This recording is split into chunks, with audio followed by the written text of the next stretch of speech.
আজকে একটি টপিক নিয়ে আলোচনা করব। টপিকটা হলো গিয়ে আপনি ড্রাইভিং শিখবেন কোন গিয়ারের গাড়ি চালালে সবচেয়ে বেস্ট হয়। ঠিক আছে, আপনি অটো গিয়ারের গাড়ি চালাবেন না ম্যানুয়াল গাড়ি চালাবেন, ঠিক আছে, এই বিষয়টা নিয়ে আজকে আলোচনা করব। অনেকে এসে বলেন যে ভাই অটো গাড়ি চালাবো, অনেকে এসে বলেন যে ভাই ম্যানুয়াল গাড়ি চালাবো, কোন গিয়ারের গাড়ি আছে। আসলে আমাদের কাছে দোনো গিয়ারই, এটা লেগে ম্যানুয়াল গাড়ি আমার, আর এই যে এই পাশে দেখতেছেন এটা লেগে অটো গিয়ারের গাড়ি।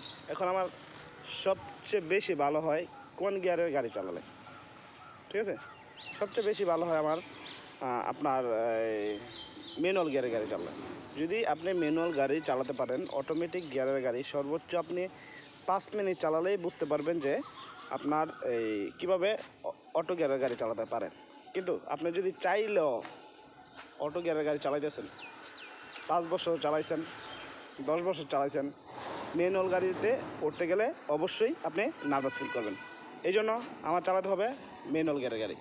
যদি আমি ম্যানুয়াল গিয়ারের গাড়ি মোটামুটিও পারি, তাও আমি অটো গিয়ারের গাড়ি একবারে ফ্রেন্ডলিভাবে চালাতে পারবো। সোজা কথা, খালি 5টা মিনিট বুঝতে পারলে হয় যে কীভাবে গিয়ার শিফট করে, কীভাবে গাড়ি থামায়, কীভাবে গাড়ি রানিং করে, কীভাবে অ্যাক্সেলারেট দিতে হয়, কতটুকু পর অ্যাক্সেলারেট দিয়ে ছাড়তে হয়, এই সাবজেক্টগুলো যদি বুঝতে পারেন অটো গিয়ারের গাড়ি চালাতে পারবেন।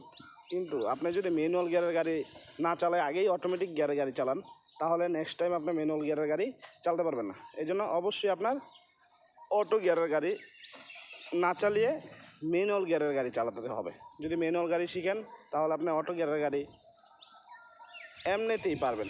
আর অনেকেই বলেন আমার কাছে, ভাই আমার অটোমেটিক শিখলেই হইব।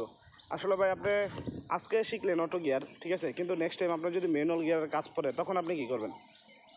একটু কষ্ট হলো, একটু সময় ব্যয় হলো, আপনি ম্যানুয়াল গিয়ারের গাড়ি চালানো শিখুন। Manual best. আর আমাদের গাড়ির কোয়ালিটিগুলো তো দেখতেছেন, ড্রাইভিং শেখানোর গাড়িগুলো প্রত্যেকটা গাড়ি ফ্রেশ গাড়ি। আমরা এই গাড়িগুলো দিয়ে টিপ দিই এয়ারপোর্টের, সেই গাড়ি দিয়ে ড্রাইভিং শেখাই, ঠিক আছে। ফিটনেস টেস্টুকেন সব কিছুই আমাদের ঠিক আছে, ঠিক আছে।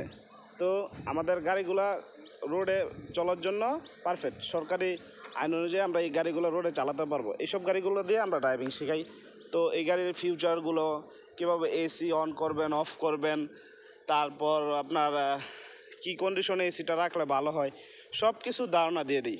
কেউ আপনার ইঞ্জিন ভালো রাখতে পারেন, আপনি কিন্তু ইঞ্জিন ঠিক করতে পারবেন না, আপনি একটা ড্রাইভার। আপনি কীভাবে জিনিসটা ভালো রাখতে পারবেন ওই সব জিনিসগুলো আমরা দেখিয়ে দিই, ঠিক আছে। আর আমাদের এখানে ড্রাইভিং শিখতে সর্বোচ্চ 10 থেকে 15 দিন সময় লাগে। আমরা 10 থেকে 15 দিনের ভিতরে আমরা ড্রাইভিং শিখে দিতে পারি। তো সবাই দোয়া করবেন। আর অবশ্যই গাড়ি চালানো শিখলে ম্যানুয়াল গিয়ারের গাড়ি চালাবেন, ঠিক আছে। আপনি যদি ম্যানুয়াল গিয়ারের গাড়ি চালাতে পারেন তাহলে অটো গিয়ার একবারেই ইজি। আসতে পারেন, আইসা একবার ট্রাই করতে পারেন যে 5 বছর যেটা অটো গিয়ারের গাড়ি চালান আমার কাছে আসেন, পারলে দেখি আপনি ম্যানুয়াল গিয়ারের গাড়ি চালাতে পারেন কিনা। অবশ্যই বদ্ধ করে ফেলাইবেন, অবশ্যই ক্লাস প্লেট খেয়ে ফেলাইবেন, অবশ্যই গিয়ার ফাঁসায় ফেলাইবেন। আর আপনি যদি এই ম্যানুয়াল গিয়ারের গাড়ি চালান, অটো গিয়ারের গাড়ি কিচ্ছু হইব না, আরও ভালো থাকবো। আপনি বুঝতে পারবেন যে এটা কীভাবে ভালো রাখা যায়। জাস্ট শুধু এটার এই গিয়ার শিফটটা বুঝবেন আর কীভাবে অ্যাক্সেলারেটর দিতে হয় ওই জিনিসটা বুঝবেন, তাইলেই ওকে। তো সবাই আমার জন্য দোয়া করবেন। আসসালামু আলাইকুম। যারা ড্রাইভিং শিখবেন অবশ্যই আমার সাথে যোগাযোগ করবেন, আর অবশ্যই ভিডিওটা শেয়ার করে দেবেন, আর বেশি বেশি একটু কমেন্ট করবেন, ঠিক আছে। ভিডিওটা ভালো লাগলে অবশ্যই শেয়ার করবেন। আর কমেন্টসে আপনি ভিডিওর মাধ্যমে যদি কমেন্টে থাকেন, আপনি আমার সাথে সাথে থাকলেন, এটা আপনার গুড। আপনার প্রোফাইলটাও হাই হলো আর আমার প্রোফাইলটাও হাই হলো, ঠিক আছে। এই জন্য সবাই একটু কমেন্ট করবেন, শেয়ার করবেন আর লাইক দিয়ে দেবেন। আসসালামু আলাইকুম।